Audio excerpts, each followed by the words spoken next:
We're always looking for ways to use up our scraps, and this cute little card is a very fun and simple way to use up tons of skinny little scraps of paper. So what I did here is just pick out several different shades of papers. I just picked all different colors that would be fun and cheerful, and I trimmed them down and I made my background here. And then I'm using the dots die here. It's a really huge die, and I cut out that whole background to cover it up.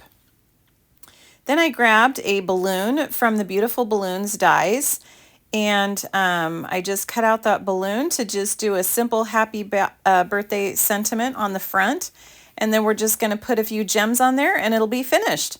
So I will have all the measurements of the card on my website. You can go to madetocreatewithlisa.com and it will be on there for you.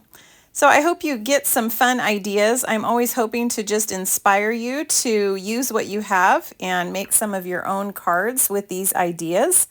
And this is just a really simple one that's just really fun. So I hope you like it. I added tons of gems. I was just having fun.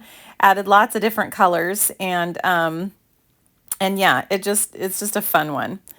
So I hope that you enjoyed this idea. I hope you have a wonderful day, and I hope that you will come back for more tips and techniques and tricks, and I will see you again tomorrow. Again, go ahead and hop over to madetocreatewithlisa.com for all of the measurements. Talk to you again soon.